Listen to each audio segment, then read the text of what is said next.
Hey all, my name is Korie Phul, and today I'll be discussing the theory of computation, also known as TOC. Let us first begin with defining what TOC is. Theory of computation is a section of theoretical computer science that is mainly concerned with the study of how problems can be solved using algorithms. The purpose of TOC is to develop mathematical models of computation that reflect real-world computers. TOC can be categorized into three other theories: the complexity theory, computability theory, and the automata theory. Before we jump into the theory of computation, you should know some background information about it. Alan Turing is a mathematician, educator, who is able to prove that there is not an algorithmic method of determining truth in mathematics, and mathematics will contain an undecidable proposition. To prove this, the Turing machine was created, and it did indeed show that Turing was right. The beginning of TOC, I guess you could say, began in the 1900s. At this time, the Mathematical Congress was given a series of challenging problems by a man named David Hilbert. Hilbert's 10th question confused and inspired many to exceed the classic rules of mathematics because it just was an impossible question to answer. Because of this problem, a foundation for mathematics was set and described in a summary Principia Mathematica, which described the foundation of math.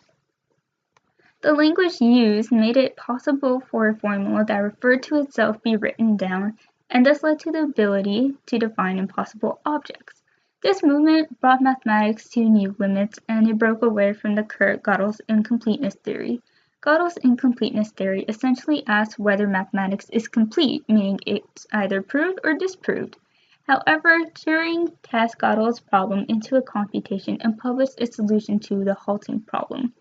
The Turing machine is a hypothetical machine that is able to simulate any computer algorithm. The Turing machine proved that the halting problem was undecidable because if the program halts, an answer is provided. However, if the program loops forever, then the Turing machine will not give an answer. As a computation, the halting problem is deemed as true because it is logical, has finite steps, and it follows specific rules, just like a computer's computation. If all computer computations halt, then the proofs eventually terminate with an answer, whether they be true or false. Now that you have an understanding of where the theory of computation came from, we can now move on to the categories of TOC. The complexity theory is a subfield of theoretical computer science whose primary goal is to classify and compare the difficulty of solving problems.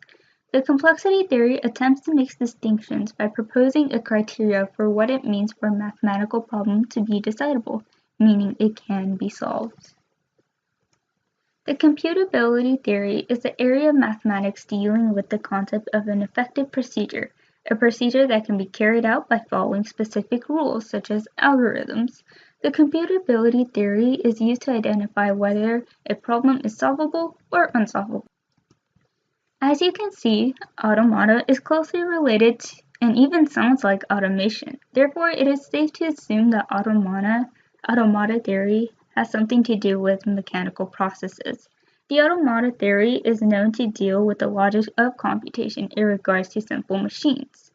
The purpose of the automata theory is to develop methods where computer scientists are able to understand how machines compute functions, solve problems, and decipher what it means for a function to be computable or even decidable.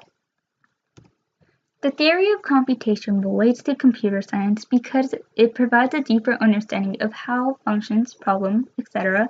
are computed through the use of algorithms and whether they are able to be solved. The theory TOC is significant to computer science because it helps improve methodologies. With a profound understanding of computations, individuals are able to solve difficult problems and improve algorithms. In addition, the TOC is present in many other aspects of computer science, such as system software. The TOC has changed since the 1900s. It has branched out to other subjects ranging from biology to even economics. In addition, TOC has covered a larger spectrum. Now TOC is used for networks, computing, other theories, cryptography, and various other topics. And that concludes my presentation. Thank you.